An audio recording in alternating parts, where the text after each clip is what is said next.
Welcome to the stream. Hello, everyone. Welcome. Hello, hello, hello. It is a beautiful day. Asa, how are you feeling? I'm feeling great. So I was just telling Sarah, y'all, that I had never read Ray Bradbury. Maybe as a child, maybe The Mm, Martian Chronicles, but I don't remember. And so this was a first for me. So I'm feeling not only the thrill of having read a great story, but have discovering an author I'm excited about. That's where I'm at. exactly. Context for everyone, welcome Taylor Ann Wright, is Hello. that today Sarah and I are discussing a story from this anthology of short stories called The Dark Descent. This is a horror short story anthology, and today we are we're at page 167 of this book. This is story 13 or 14 maybe. We're discussing The Crowd by Ray Bradbury. Taylor says, I've also never read Bradbury before. I found a free audiobook online and it was great. Right? That makes me happy. Late to the Yes. party, you and me, Taylor, but here we are, bells ringing. Wonderful. I'm The party excited. bell. Party bell. Sarah, how are you feeling? How are you doing today? Let's tell us who you are. Tell us, let's get into it. How are you? Yeah. Well, I'm doing fine. Hello. Hello, everyone. If you've never been to one of these before, just welcome. We're so excited you're here. This is a place where we come and we talk about writing, the writing that we do and the writing that other people do, such as Ray Bradbury. I am Sarah Ray Werner. I am a, let's see, writer and podcast producer living in the Midwestern United States. I have an audio drama called Girl in Space, and I just realized I have my mug. I have a nonfiction podcast for writers called Right Now with Sarah Werner. It just turned 10 years old, which is insane to think about. Yeah, That's I have a, amazing. oh my gosh, I have a decade old podcast. So Also, that's, wild how legitimizing a mug is. I know, I right? see a mug and I'm just like, okay, that's the real deal. It's Which so I mean, real. your podcast is the real deal, but Oh, thank props you. on a mug. Thank you. I got real excited when I first started. This is actually the beginning of how I lost my day job. And by lost, I mean left willingly. But yeah, I was given an ultimatum eventually because I'd gotten so much merch because I was so excited about having my own podcast that I was wearing like Right Now t-shirts and Right Now mugs. And they called me in, and the HR lady was like, "We need to talk about your priorities." Oh And my, I was really? like, "Well, Really? let's talk about them." That Yeah, is wild. I know. That Thank you, is 51 wild. Tesla. 10 Thank years. That you. is really something. So, If it's your first time talking to me here, I'm Asa Merritt. My background is in screenwriting. I wrote a series for Audible starring Stephanie Shue called Six Sermons that I'm really proud of. I'm on YouTube because I've become a short story writer. And I'm trying to document this process of becoming a short story writer, learning to write them. Part of that is reading them, of course, reading these great masterpieces, which is what brings us to The Crowd. So, a quick hit here if you're listening and you didn't get a chance to read The Crowd. The Crowd is a story about a man who gets in a car accident, and it's a very vivid, rich, cinematic story. Really is the accident, and he's in the accident and he's on the ground and he's bleeding and he looks back at his car flipped over on the road and the wheels are spinning and faces come towards him. A crowd of faces surround him, and it generates this feeling of fear. After the fact, he's in a hospital, he's trying to unpack this, he's talking to his friends, he starts studying other car accidents and similar crowds with similar faces. In fact, some of the exact same people show up to some of these other crashes. We'll talk about the end of this story in this chat, but the ending packs a punch as well. Yeah, so that's the quick hits, everybody. That's the quick hits. This is the easy one to find. The Crowd by Ray Bradbury. As a reader, Sarah, so the way we do these, we talk about what we can learn from these stories as writers, but obviously, of course, we're people, we're humans trying to engage with these stories as art.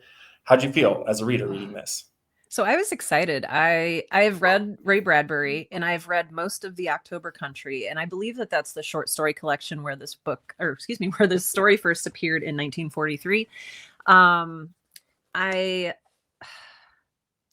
I got into Ray Bradbury because of his like aesthetic. And what I mean by that is he was a quote unquote smart, quote unquote literary, writer that it was acceptable to like, but also he wrote about space and aliens and weird stuff and horror. And like, so I felt this was when my ego was a lot bigger and I needed to be validated by so many other people. And I was like, oh, I can read Ray Bradbury and I can still be a smart person, but also enjoy my genre. Hmm.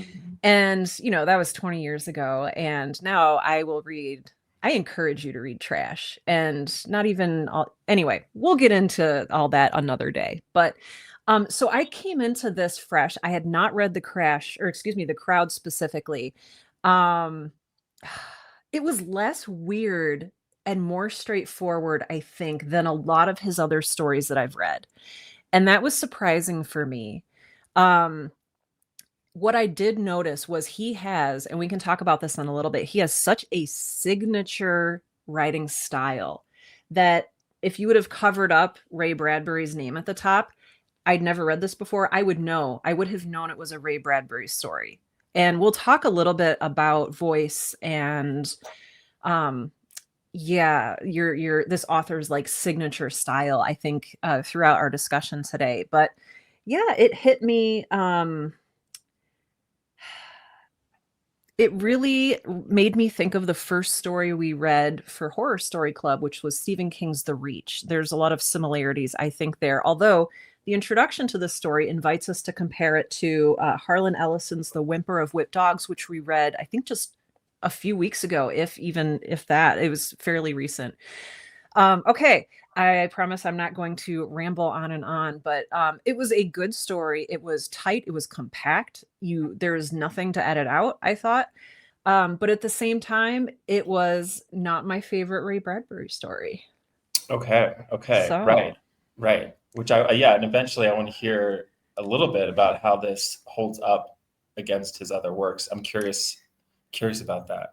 yeah. Now, Yeah. what about you? This was your first Ray Bradbury Yeah, so experience, I really TM. enjoyed it. I want to talk about the style. I felt really compelled by this authorial voice, the way he writes sentences, the pace of the sentences, the paragraphs, at every level, the pace. Intra sentence, intra paragraph, and the story itself had this like wonderfully confident, propulsive quality that I definitely want to dig into. And as a reader here, I felt real horror. I Mm, really, you know me, Sarah, on my notation system, exclamation points are I part like of it. my is part of my annotating. And if I feel something or kind of something really sticks out, I put an exclamation point. And I want to say for the first time in this collection, I have a 5 exclamation point moment here. Whoa. Uh, I and can't so wait. yeah, I just like it engendered visceral horror in a way that some of these stories we've talked a lot about all the different kinds of horror, and everyone has different ideas about that, and I think we all show up for horror media to get those different feelings at different times, and I usually am drawn to the headier Mm, types of horror, the more psychological. But this one hit me like a little bit like closer towards the gut, abdomen mm. area. This was like more visceral for me. Then anyway, Interesting. so I want to talk about when and how that happened. So that was like part of my experience, and I think it was just also I felt inspired by this story as a writer. It Mhm. feels like a story. Um, that I could write. Like, not that I could write this story, not that I could be Ray Bradbury, but the sort of like general gesture of it. I feel Mm. it felt accessible as a reader and at some level accessible as a writer. Yeah. Taylor Ann Wright, I really enjoyed this story. It was eerie and kept me guessing. His writing is so distinct, even if I've never read him before. I agree. I want to talk about that. Yeah, I mean, Yeah. we could just get into that. Yeah, What's that's so a great starting place. Yeah. Yeah. All right. So yeah, you sort of led with that, Sarah. What is his writing style, It and why is. could you Yeah. what is it about the style that you said you could pull this text out of a hat, not see who wrote it, and know it was him? And there's probably people with a lot more Ray Bradbury knowledge than myself. So please let us know in the comments what your thoughts are. Um, there's just something with Ray Bradbury. He surprises me even when I don't think it, like, the surprise is intentional. Like, he gets my brain moving in different ways. Like, if all the other stories I'm reading are going this way, like the stripes on my shirt, Ray Bradbury is going this way. And he does that through a number of different things. You sort of mentioned his visceral descriptions, but I've noticed, while at the same time, being visceral, they're never provocative. Like, you can sit and exist in them. Whereas I think a lot of other horror, they would dwell on like the blood and the gross. But Ray Bradbury just, he goes to the heart of things immediately. He puts you in the mind of the main character immediately. He puts you in the heart of the main character immediately. Yes, Taylor Ann Wright says, I truly felt like I knew his main character, yes, and was passionate and determined like he was to figure this out. The side characters even felt three-dimensional. He, they say if you're good at something, you make it look easy. He makes it look easy. This is a ton of work in this writing, but he also might just be naturally good at drawing characters. I'm trying now to think of, and I don't know if this is where we want to necessarily dive in, but the characters here feel so real. And it's not because we're told more about them. We don't even know what Mr. Spallner, who's our main character, who is in the car crash, we don't know what he does for a job. We don't know if he's married. Does he have a dog? I don't know. All we know is that he was in a car crash. He was unsettled by the car crash and the speed by which the crowd surrounded him. He works in an office job somewhere with someone named, is it Marshall? Morgan, thank you. And he has the liquid funds to hire someone to research newspapers. That's literally all we know about him. And he drinks. Yes. And he drinks. And he drives maybe a little too fast. But kind of in like a Mad Men 50s way. Like, yeah. We're just having a drink. Yeah, go on. Yeah. Sorry. Yeah, no, that's fine. We don't even know if he's well regarded in the community. All we know is that from the first moment, Mr. Spallner put his hands over his face. And I think this is the key to it, really. And I think what we're seeing is a gesture of human vulnerability. And I think Ray Bradbury is really good at getting at not what upsets us necessarily, but what helps us connect to a character that is going through something upsetting. And so then we feel it ourselves, like we feel the echoes of it. He puts his hands over his face, and then we feel, there was a feeling. So immediately we're in physical motion with this character. There was the feeling of movement in space, the beautifully tortured scream. Is that the narrator commenting on Mr. Spallner's scream? Is that Mr. Spallner, like, out of body experience, dissecting his own, like, the sounds he's making, the impact of the tumbling of the car with the wall, through the wall, over and down like a toy, and him hurled out of it, then silence. We feel along with the character, even though we don't know him. I think Ray Bradbury breaks so many rules. For a lot of people, I feel like a lot of editors would say, like, no, we need to know a little bit more about this character so that we can care about him, especially in longer form writing. And we know exactly what we need to know. The other thing that is really compelling for me, you talked earlier, did you say the drive of it or the propulsion? Yeah. I think you used the word propulsion. Yeah. And listen to this. This is 1943, and this is the sentence we have. It feels very, very modern. The impact and tumbling of the car with wall, comma, through wall, comma, over and down like a toy, comma, and him hurled out of it, then silence. You feel it. The propulsion is not only in the visuals, but it's in the words themselves. Like, he omits unnecessary words. He omits conjunctions. Like, he gets rid of articles. There's no through the wall. There's no through the wall because this is happening so quick. Through wall, over wall. And him hurled out of it. It's just, it catches you up in its momentum, and it's beautifully paced. And it's paced in a way that you can feel the motion that he's describing. And it's chef's kiss. Gosh, I love that. I really appreciate you breaking that first sentence down. That was so useful. I want to bring in everyone else. These are Laura good. Yeah. Humphreys, welcome. Thanks for being here, Laura. Taylor, he definitely has a way of pulling you into the world of the characters. For a moment, you're either within their skin or at least adjacent. 100% agree. Taylor, also the meat of the story, a car crash in which a crowd gathers, is so accessible. I know that feeling and what that scene looks like, and to take it where he did is so cool. Agreed. Yes. Yeah. Yes. I And had he that does experience. it Yeah, in just an of like economy of thinking. words. Yeah. Totally. Yeah. Yeah, I so cinematic. Yeah. And I think your point about the omission of articles is actually really critical. Yeah, it's mirroring something closer to the way we think, which is just the images come. They're not always in order. They're Yeah. sometimes contradicting each other. Just to build off of that part where you said there's that long sentence about the car crash, then silence. The crowd came running. Faintly where he lay, he heard them running. Like immediately we've gone from silence to like all of a sudden he's hearing. This is like milliseconds apart. And just the courage and confidence to kind of say, okay, yeah, I thought you just said it was silent. Now you're telling me you're hearing them running. It's like, yeah, I am telling you because that's what I'm feeling right now, lying on the ground, almost died. Oh, yeah. A master of the craft can do unusual things, can break rules, can break conventions, and look good doing it. Like, Yeah.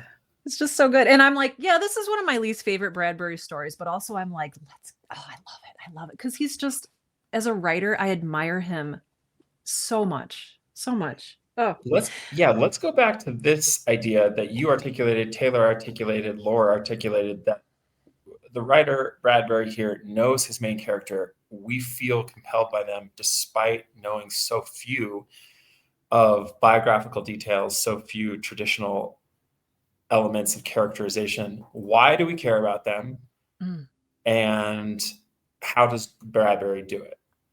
I have some answers. okay. Well, do you want to go first or do you want me to go first? Yeah, sure. Yeah. I guess the one thing that really strikes me is that it's very clear what he wants.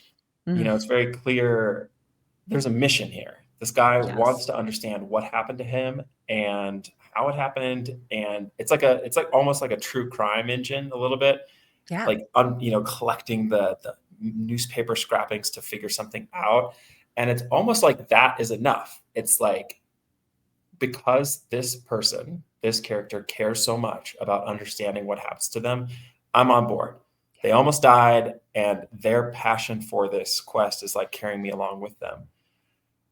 And it's just, I think it's like so strengthened. And this is where it just gets into like master the craft, like just varsity writing here, just omitting, like telling us the barest minimum about the job. I think that someone less confident or less masterful, or perhaps a first draft, there's a sentence like, I seem to have a penchant for accidents, he said over coffee in the advertising firm where he worked. No, we don't need that. We don't need that. We just need literally one image to set us in a material space. Okay, two men talking in an office. That's all we need. Anything else is superfluous to this dude's obsession about the faces that surrounded him when he died. Yeah, very cool. Very cool. Anyway, so that's what comes to mind for me. But I'm also wondering why, and we got lots of writers here in the feed, just how you all think that this was achieved so effectively that like, and I felt this way with Jackson's stories, on the story club. If you're just popping in, we've done several. Jackson comes up a lot, and a lot of times her characters similarly, like, you don't know much about them, but you feel very wed to their POV, feel very close to a specific person. Yeah. How are they doing it? So yeah, I'm curious, Sarah, what you think, in addition to everything I said, helps do that, and if anyone else has thoughts too. Yeah, I think you're absolutely on point with the omission of certain details and the inclusion of other details. It really reminds me to ask the question when I'm writing myself, what will connect this character to the reader? Like, do we need to know that it's an advertising office? No. Do we need to know? And so I think that it's good to take an incisive look at exactly what details are included and what details are left out, because the details can be everything. The details can also be too much, too overwhelming and distracting. and the details that we're given here are just enough. We've already connected with the main character. And I think part of that too is not just the which details are included. I think it's also, and this might just be me, but Ray Bradbury writes with an enormous earnestness that I feel. I read now, especially with Story Club, I read a lot of horror, and there's a lot of artistic writers, and there's a lot of writers who know what they're doing, but a lot of them are on the sidelines of their own story. A lot of them are observing and reporting on something. And a lot of them also are cynical. I see a lot of cynicism in horror, a lot of commentary, a lot of anger. We read some Thomas Ligotti, and there was definitely some anger, I think, behind one of the stories that we're going to talk about next week. Ray Bradbury is just a pure little angel. Okay, I shouldn't say that because, he probably, has his own life and everything that I don't know about. But in his writing, he loses himself, and I think that strengthens his voice. He is the character, and he's conveying us deeply how this character is feeling, what this character is going through. And he does it because he's willing to immerse himself fully in the story without any judgment, without any cynicism or I think too, it comes down to confidence, which I think we were talking about a little bit earlier. But just the fact that he's so earnest. He's like, yeah, Yeah. this is what's happening, and I'm in it, and you're in it, and we're not going to laugh at anything. We're just going to be here in the story and just be here together and exist in it. Yes. I love Yes. that. I Memorable. love I that. like these comments that are coming in Yeah, let's too. bring in some comments, Taylor and Wright. That is such a great point, Sarah, because what you write, your reader will have to remember at some point. Mhm. So what do you want to make memorable? I think that's a great Yes. one. It's like every sentence is an ask on our attention or our memory there's no right. We have to be so tender and gentle with our readers' attention and Yeah. give them the credit that they will remember. And it's like if we give them too much to remember, it's like a losing faith thing. And yeah, Mhm. it just seems like he's delivering the story He for trusts the us. Yeah, reader. yeah. It's Yeah. it's it's funny because like there's such a specific voice, but it is at the same time. I like what you're saying. Like just it is detached from a like we don't. I don't know the writer's politics feelings. You know what I mean? It's stylized, but it's not like Kundera. Yeah. You know. Yeah. Laura Huntress. I've noticed with Jackson and Bradbury that they have a penchant for weaving the character Mm. flaws, worries, and minor neuroses into the character. It makes them Mm. feel real and magnetizes an empathy. I love this thought. That's so good. And honestly, Laura, that's a really good point because we're not told these things outside of what's happening. They're very tightly woven into the story. Boy, I appreciate that so much. It's in the tone of voice. It's in how Mr. Spallner reacts in the moments of and after the crash. We understand who he is through what he does and what he thinks. We don't need to be told anything about him. It's woven in completely. It's part of the story. Oh, it's so good. Yeah. All those flaws, worries, and minor neuroses. Yeah. Oh, Yeah, and they're just like out of reach. Yeah, it's like the whole like tip of the iceberg idea. Like we know there's an ice. We know it's big. Like we know there's a full person underneath Mr. Spallner putting his hands over his face, but we don't. Yeah, and maybe that is part of the form. Part of the short story invites that. Can I talk about my 5 exclamation point moment? I want to know. I desperately want to know what this is. Okay. All right. Let me see here. So I'll read it to y'all. All right. So what's going on is that this man who was in the crash is showing his friend all of his newspaper clippings. He's building the body of evidence that something is awry. And he says, this woman is in both pictures. Coincidence. The woman happened to be there once in 1936 and again in 1946. A coincidence once, maybe, but 12 times over a period of 10 years when the accidents occurred as much as 3 miles from one another? No. Here. He dealt out a dozen photographs. She's in all of these. Maybe she's perverted. She's more than that. How does she happen to be there so quickly after each accident? And why does she wear the same clothes in picture taken after a period of a decade? So here is where the story got. I'm just so excited Yeah. in literature and in writing to explore these moments that are just completely uh, possible but Mm. implausible. This is this little like idea, little mantra thesis I've been playing with. Implausible but possible. Like there's some reality in which a woman could weirdly be at a zillion different like car crashes, like some fluke of fate, chance. But it seems really twisted that that would be Mhm. true, and I just Mhm. love it when writers ride this line, and it by not going for me at least by not going fully into the supernatural, Mhm. it's way scarier. And Mhm. we've seen Jackson do this also. And just like standing on this line of like, that's absolutely insane. This is the kind of thing that, like, if you came to me, Sarah, and told me this, like, I would believe you. Like, Sarah's not crazy. She did her research, and I would get like chills. Whereas if you told me that there was like, I don't know, a ghost or something in each photograph, like that would be less compelling, I think. Yeah. I think, and to that point too, I think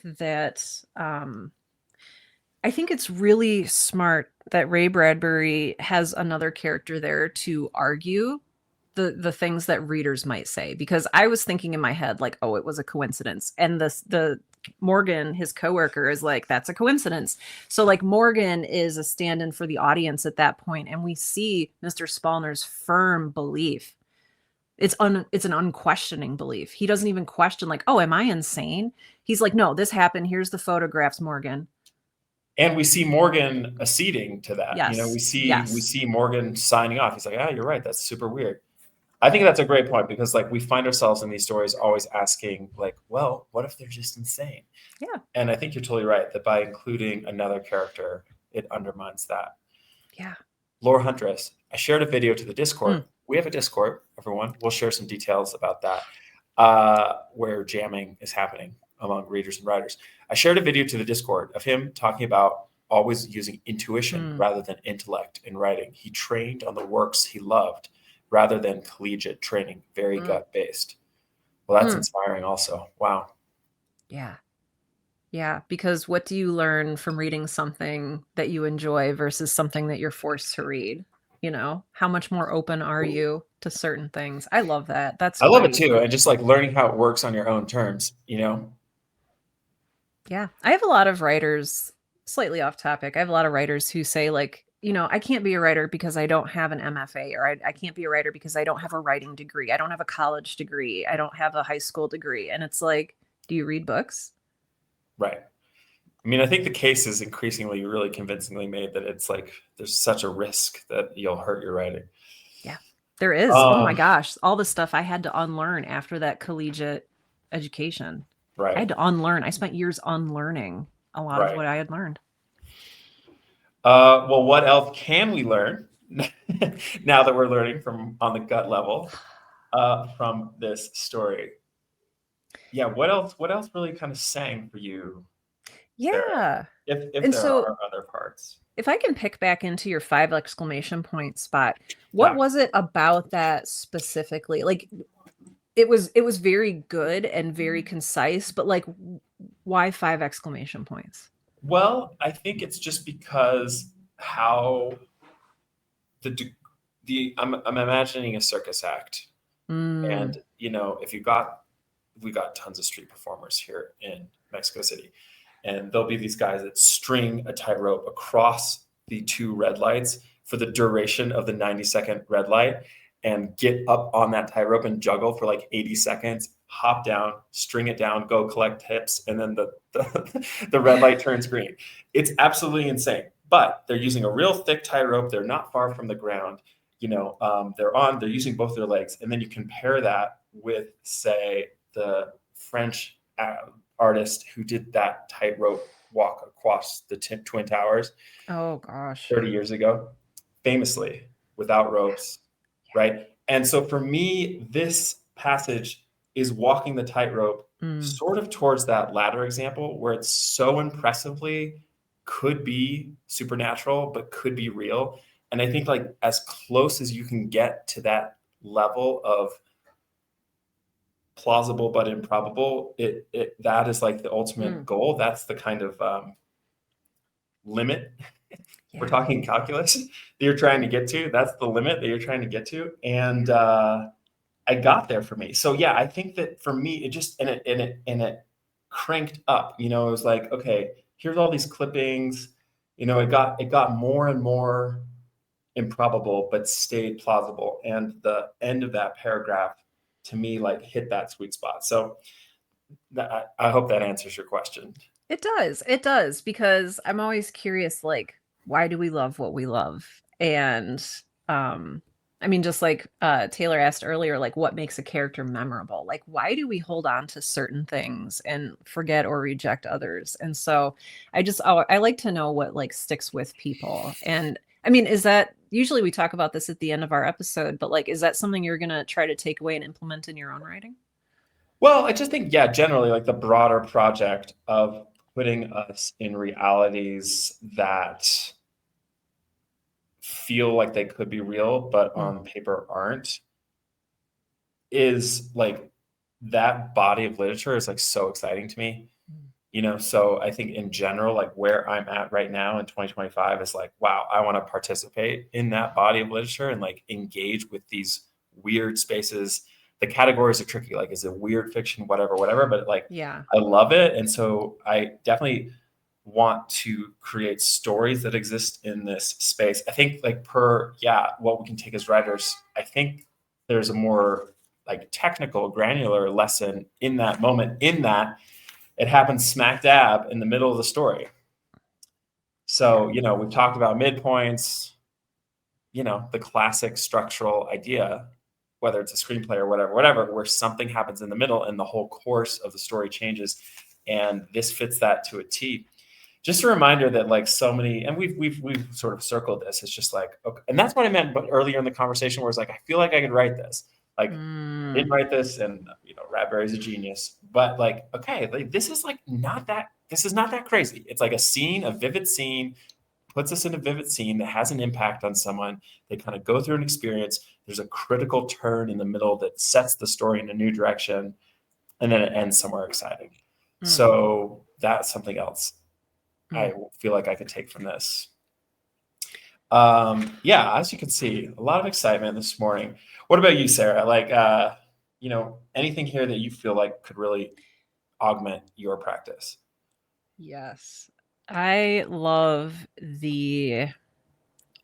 I've connected with the word that Laura shared, the intuition, the instinct, rather than the heart versus the head in writing. And it feels like he felt his way through this story and was like engaged in it in a way that wasn't just putting words on paper. He was sharing an experience, a feeling, a sensation in a very earnest way with us. And so it's a great reminder that we can write things that we genuinely love. It's very easy to feel the need to write to impress people, or to write to a certain standard, or to write in a certain style. But I feel like Ray Bradbury was, I mean, as cheesy as this sounds, he was like really true to who he was, and he did not deviate from his voice. And that's why it comes across so strong. So yeah, it really makes me excited to just be myself on the page. Gosh, what a beautiful thought. Easier said than done, right? Yeah. Oh, and that's honestly, this is it's such a simple story, and it's told in simple language, but there's a lot more. There's so many decisions he made intentionally as he felt his way through this story, that again, he makes it look easy. Right. Well, just context for folks who didn't know this, I didn't know this. This is from the intro here from this anthology. For just over a decade, from the early 40s to the late 50s, Ray Bradbury produced an extraordinary body of work in the short story form, stories of science fiction, fantasy, and horror, that was quickly recognized as a significant contribution to American literature. So, I mean, just reps, the whole idea of reps. I think he famously said, if you write a short story a week for a year, you're guaranteed to have some good ones. Just the volume, I mean, maybe he wrote this in a sitting. Who knows? Maybe he rewrote it over a year. But this is inspiring stuff.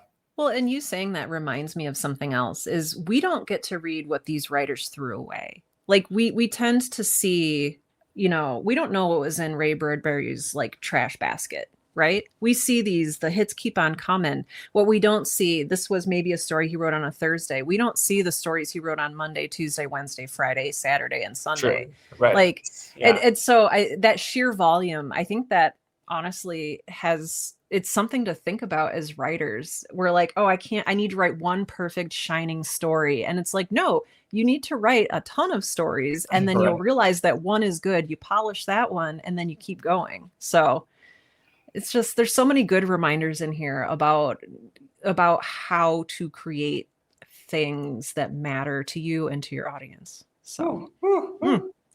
Goosebumps. So good.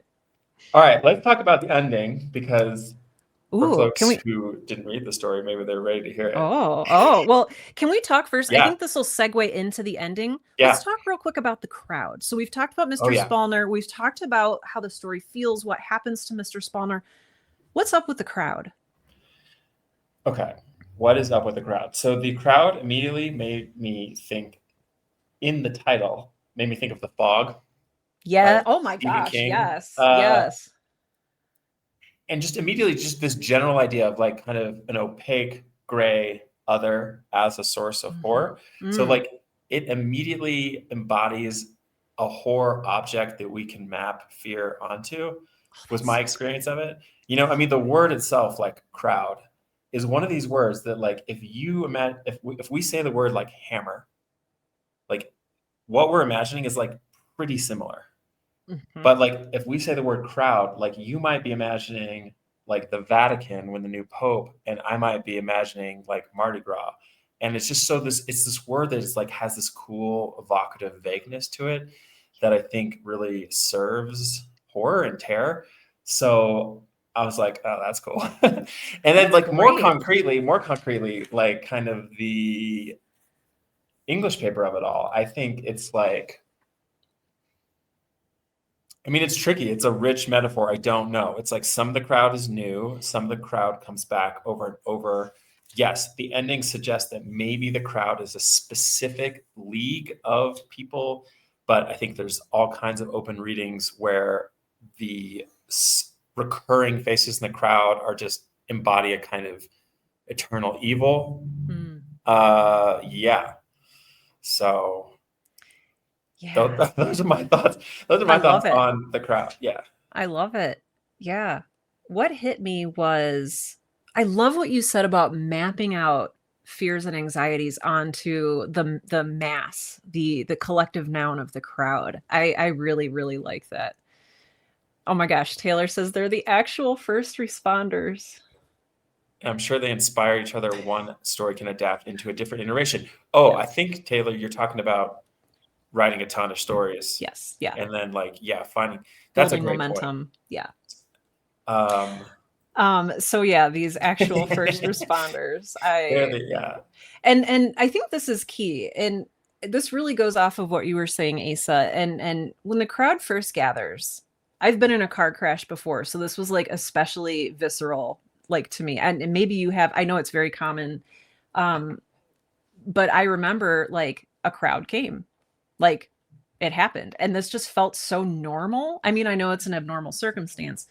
But there is something abnormal about this particular crowd. And Mr. Spallner, I love it when characters like foreshadow things. And he's like, there's just something not right. There's something not right. And it takes him a while to figure out like what was wrong about the crowd. But I love the building unsettling, like, because then you as the reader, you're inspecting it like, what is not right? What is abnormal here? And what we see are several very distinct faces. Again, this is the power of detail. There is a boy with freckles.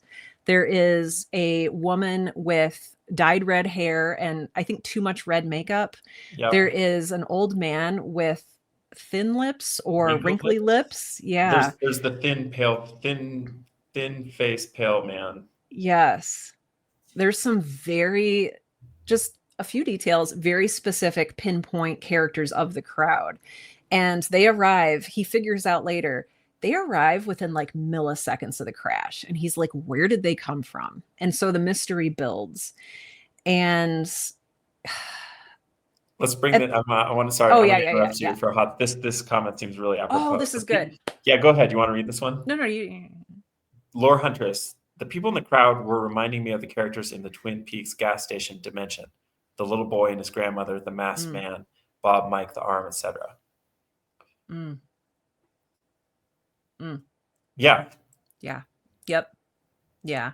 It's splashes of color, it's detail in and so I think it's interesting that like amidst the fog there's still something recognizable. There's still something that he remembers from it that he then carries on to eventually a second crash that he is involved in.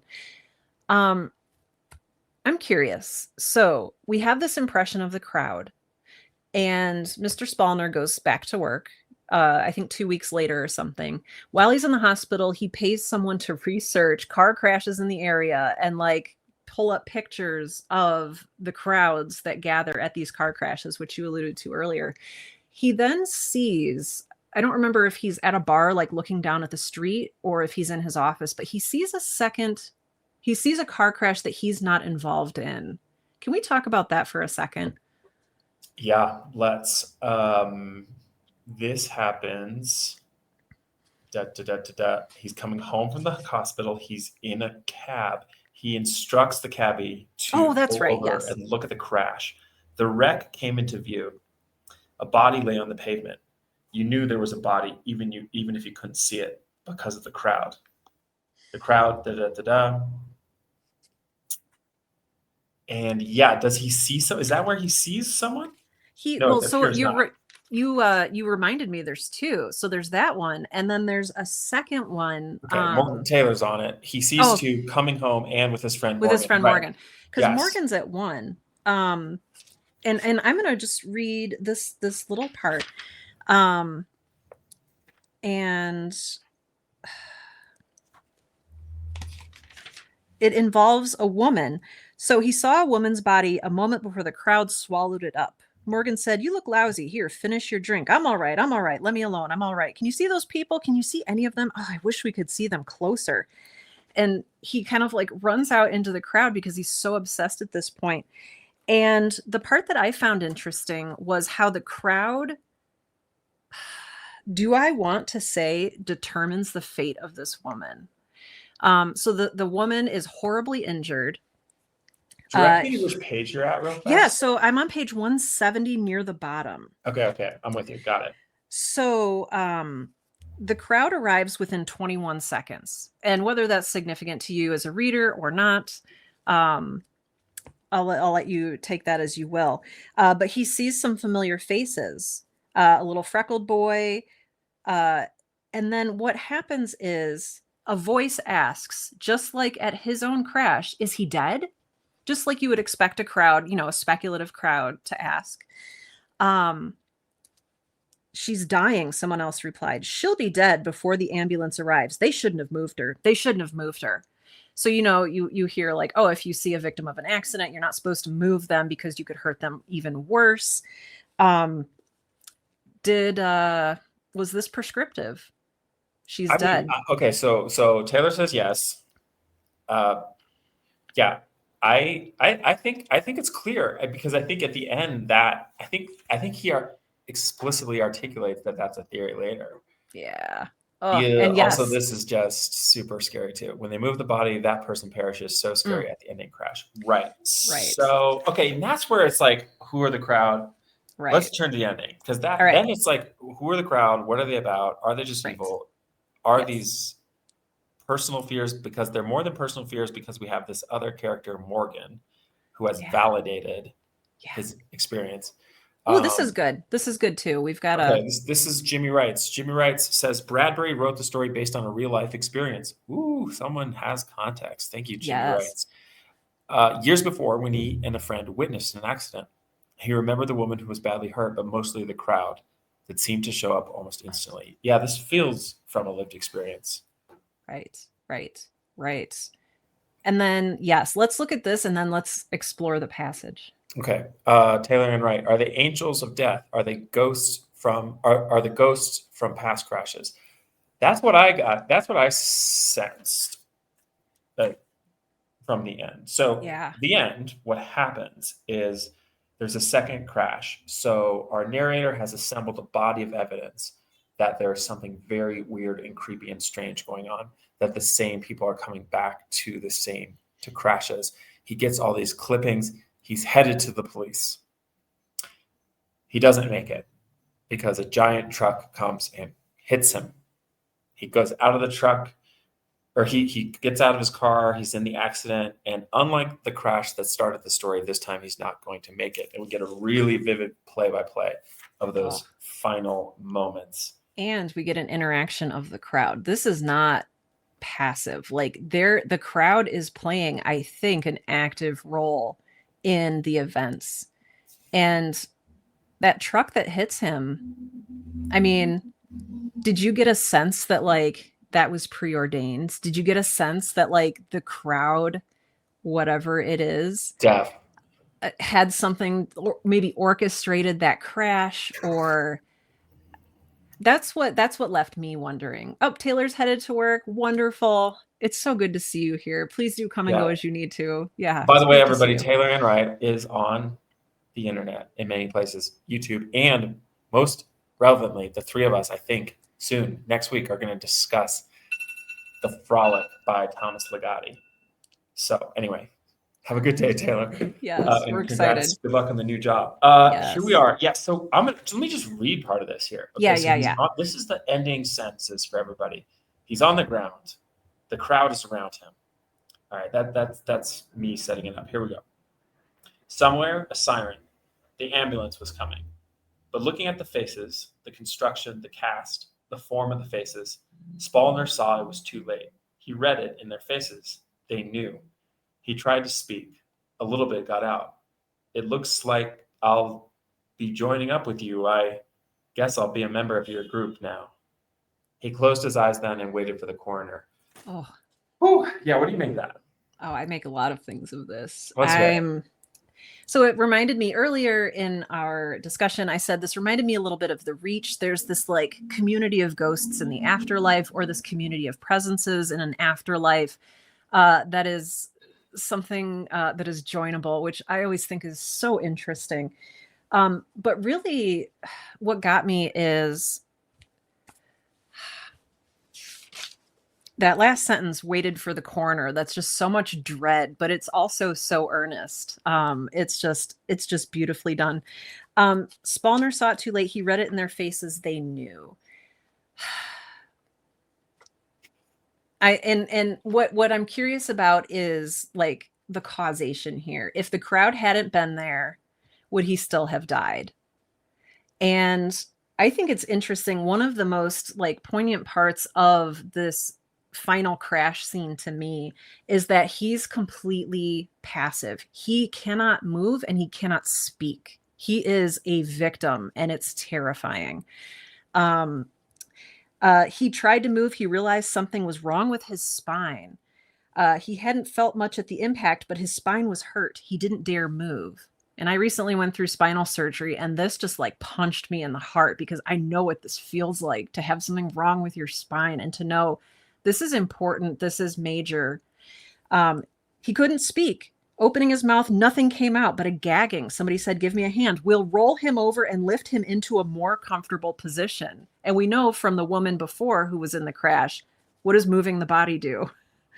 It's going to kill him. We know it's going to kill him. Spallner's brain burst apart. "No, don't move me." And there's no quotation marks around this sentence because he's thinking it, because he can't speak. "We'll move him," said the voice casually. And there's like such a cruelness in that. "You idiots, you'll kill me, don't." But he could not say any of this out loud. They move him, and the crowd says, somebody asks, "Is he dead?" "He will be. He'll be dead before the ambulance comes." And it's a pronouncement. And so, and then this all, just as Asa read for us, there's something sinister about this crowd's purposes and intents. moving the body when the woman was dead was maybe just something that naturally happens with a crowd of people who are not medically trained, who don't know better. But like, it's purposeful this time when it's Mr. Spallner, and we know it's personal. We know it is purposeful too. And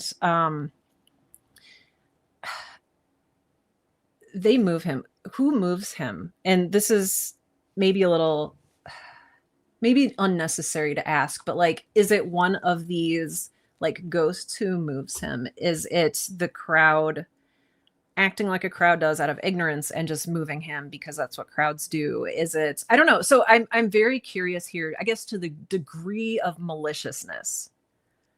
Yeah. Yes, me too. And what really kind of muddles several interpretations for me is this the end of the ending where he's like, I'm going to be joining up with you. It sounds very definitive, right? Let me just, it's so precise. It looks like I'll be joining up with you. I guess I'll be a member of your group now. So it's like, was it a choice? Is he electing to join the group? It looks like. So maybe it's just happening. Unclear, because like if it's a choice, he's choosing to join a really malevolent group, Yeah. a really pernicious, destructive, murderous group of ghosts. So it was unclear to me whether he's like electing to join this squad of like accident chasing ghosts, or if this was destined that they have like taken him. Yeah. Well, and there's some reluctance. He says, I guess I'll be a member of your group now. There's some reluctance there. Um, and I kind of took that as like he's sort of, if you can't beat him, join him. Mm-hmm. And I don't know if that's necessarily what they were going for here, but just like, fine, you know what? I'm surrounded by evil. I'm just gonna let myself be part of it. And maybe that's where David G. Hartwell, the editor here of our anthology, made the connection to Harlan Ellison's The Whisper of Whipped, or excuse me, the Whimper of Whipped Dogs, was this sort of if you can't beat them, join them mentality that the heroine Yeah. of that story goes through. I just now made that connection because it was very, I really initially was not making the connection between these two stories, and it seemed so much more similar to The Reach than anything else. But Yeah. thematically, I can now see that, what do you do when the evil is so big? Right. What do you do when the evil is so big? And how much agency do these ghosts have? How much agency do the people in the crowd have? Do they want to be here? Do they want to be doing this? Is this some kind of hell for them? Is this. And like as a piece of horror writing, when this has come up in Story Club 2 before, it's like the worst outcome is worse than death. Like death is not the worst outcome. Like the worst outcome Mm-hmm. here is that it's not that you just get killed by some ghost in a car accident. You remain on this earth to harass and murder. Yeah. Yeah. It's very dark. And I've seen some good Yeah, comments coming in from Jimmy. Jimmy, thanks so much for your patience. Bradbury Yeah. made list of specific nouns he'd use to prompt stories. It's Mm. why so many of his stories were the crowd, the veld, the rocket, the small assassin. I didn't know that. That's so powerful. Isn't it? Yeah. Smaller dug too deeply into matters that were not his concern, and so he had to die and join them. He recognizes his fate Mm. and gives into it. Interesting. Fate. Yeah. And I love that you use the word fate, Jimmy, because it really speaks to Mr. Spallner's passiveness, his helplessness. He can't move, he can't speak. I guess I'll be joining you now. It's complete. He's a victim, and he's a victim to fate. And that maybe even also speaks to the fact that he is in two consecutive car crashes, one of the first of which is not enough to kill him. The second one is he is fated to die in a car crash. And maybe this, Greek chorus, the crowd here, is just an embodiment or a symbol of that fate. Yeah, I mean, or I mean, right? Yeah, I mean, it's very like Oedipus Rex vibes in some ways, in that like the seeking for knowledge is his Mm. undoing. Like, had he not tried to understand, would he still be alive? He wouldn't be in the path of that truck on the way to the police station. Seemingly, Lore Huntress. I think the connection was just the crowds. One is from the point of view of members of the crowd. The other is from the POV of the victim.